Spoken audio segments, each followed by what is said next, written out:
యేసుప్రభు ఒక ప్రసంగం చేస్తే, మీరు నా శరీరం తిని నా రక్తాన్ని త్రాగిన వాడే నిత్య జీవం గలవాడు బాసు, కాబట్టి నా శరీరాన్ని నా రక్తాన్ని త్రాగాలి మీరు అంటే ఫస్ట్ కోపం వచ్చింది ఎవరికి?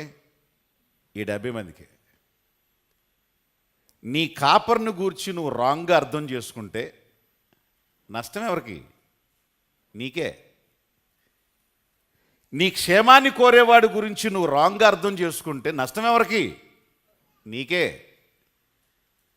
ఆ 70 మందిని ఒకసారి పిలిచి వాళ్ళు మిస్అండర్స్టాండింగ్ చేసుకున్నారు. ఒకసారి వాళ్ళని పిలవండి, ఒకసారి నేను చెప్తాను. మళ్ళీ రక్తం అంటే నా రక్తం కాదు, శరీరం అంటే నా శరీరం కాదు, నేను రేపు జనాల కోసం ఇవ్వబోయేది రొట్టె ద్రాక్షారసం వాళ్ళు తీసుకోవాలని చెప్పామన్నా ఎక్స్ప్లెనేషన్ ఇచ్చాడా?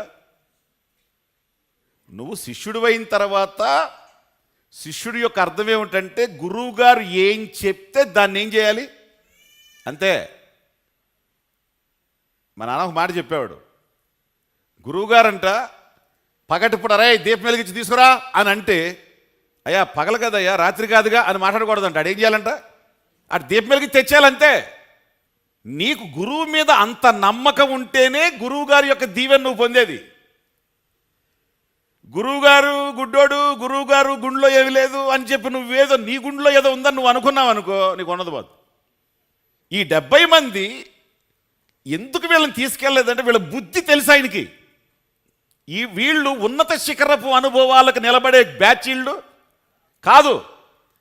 ఉన్నతమైనటువంటి మహిమ వచ్చినప్పుడు, ఉన్నతమైన ఆధిక్యత కలిగినప్పుడు, ఉన్నతమైనటువంటి అభిషేకం వీళ్ళకి వచ్చినప్పుడు ఈ బ్యాచ్ అంతా కూడా ఏయ్ మేమే అని చెప్పి రేపొద్దున కాలు రగరేసే బ్యాచ్ కాబట్టి వీళ్ళని తీసుకురా అక్కడ వదిలేసాడు. వాళ్ళని కనీసం అక్కడన్నా ఉంచాడు. కనీసం అక్కడన్నా ఉంటే బాగుండేది. అక్కడ కూడా లేకుండా లోయలో పడిపోయారు వెళ్ళి. నీ అవగాహనే, నీ ఆలోచనే, మరలా చెప్తున్నా, నీ అవగాహనే, నీ ఆలోచనే, నీ విధేయతే నిన్ను ఒక స్టేజ్లో ఉంచుతుంది. అది కూడా నీకు లేకపోతే ఉన్నదాన్ని ఖచ్చితంగా పోగొట్టుకుంటావు. తాబోరు పర్వతం ఏమి నేర్పిస్తుందంటే, number 1 word and the victory. బంధకాల నుంచి విడుదల పొందేటువంటి స్థలంగా ఇది నిరూపించబడింది. దీని రెండవ అర్థం ఏమిటంటే, ఇది ఆత్మీయ ఉన్నత శిఖరం. ఇది ఆత్మీయ ఉన్నత అనుభవం. ఇది ఒక రకంగా చెప్పాలంటే ఒక రూపాంతరపు అనుభవం. ఇది నీ రూపం మారిపోయి, నీ స్థితి మారిపోయి, నీ పరిస్థితి మారిపోయి, నీ గతి మారిపోయి, నీకున్న దరిద్రం మారిపోయి, చూసిన వాళ్ళు నోరు వెళ్ళబెట్టి చూసేటువంటి స్థితి ఇది. దేవునికి మహిమ కలుగును గాక. ఈ స్థితి మామూలు స్థితి కాదు. ఇది ఈ తాబోరు పర్వతపు అనుభవం యొక్క స్థితి ఏమిటంటే, కళ్ళు చెదిరిపోయే స్థితిలో దేవుడు పెడతాడు నిన్ను. నీ శత్రువు నేను చూసినప్పుడు వాడు ఏడవాలో, తుమ్మాలో, దగ్గాలో, కూర్చోవాలో, నుంచోవాలో కూడా అర్థం కాని స్థితిలో పెడతాడు తీసుకొని నిన్ను. Praise the Lord. That is the stage. ఈ తాబోరు అనుభవానికి క్యాలిక్యులేటర్ ఎవరయ్యా అంటే, నిర్ణయించేవాడు ఎవరయ్యా అంటే ఇట్ ఈస్ గాడ్. నిన్ను ఎక్కడ ఉంచాలో, ఎక్కడికి తీసుకెళ్లాలో తీసుకెళ్లేవాడు ఆయన. నిన్ను తీసుకెళ్తాడు తప్ప నిన్నెవరో చేత్తో పట్టుకుని తీసుకెళ్లేవాడు ఎవడుండి ఇక్కడ. హల్లెలూయా. అందరూ ఇక్కడికి రాలేరు. అందరికి ఇది నిర్ణయించబడింది కాదు. Only people who have a great sacrifice. Great sacrifice. Boanerges అంటే అర్థం ఏంటి?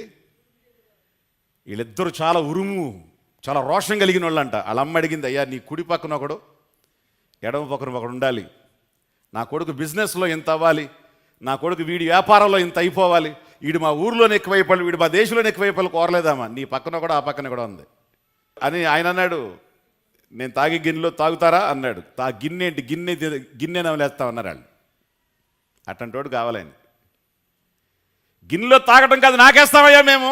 ఏ కష్టమైనా, ఏ గిన్నెలో తాగించినా ఆ కష్టాన్ని పడ్డానికి మేము సిద్ధంగా ఉన్నామంటే అది కావాల్సింది ఆయనకి. అలాంటి వాళ్ళకే ఎక్కడికి? పైకి. ఇట్టంటాడా? ఈ కరెక్టా? ఈ డాక్టరీన్ కరెక్టా? ఈ సిద్ధాంతం కరెక్టా? ఈ మాట కరెక్టా? ఇది కరెక్టా? నువ్వు కరెక్టా అని చెప్పి అనుకుంటావు, అక్కడే ఉంటాను. Praise the Lord. వీళ్ళు యేసు ప్రభు మాటనే ప్రశ్నించారు. వాళ్ళ తెలివి తక్కువతనంతో ప్రశ్నించారు. అయినా యేసుప్రభు సమాధానం చెప్పాల. నువ్వు శిష్యుడు అయిన తర్వాత చెప్పినట్టు వినాలి. నువ్వు వినకపోతే తప్పు నీదే, చెప్పాల్సిన అవసరం లేదు ఆయనకి. రమ్మని కూడా పిలవలేదు వాళ్ళని.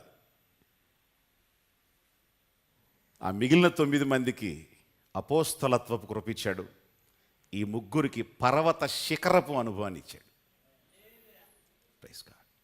తాబోరు నీకు తెలియచేసే సెకండ్ లెసన్ ఏమిటంటే, ఇది పర్వత ఉన్నత ఆత్మీయ శిఖరపు అనుభవం. నీ భక్తిలో, నీ వాక్య జ్ఞానంలో, నీ పరిచర్యలో, నీ శక్తిలో, నీ అభిషేకంలో నిన్ను ఉన్నత స్థితిలో నిలబెట్టే అభిషేకమే ఈ తాబోరు అభిషేకం. హల్లెలూయా.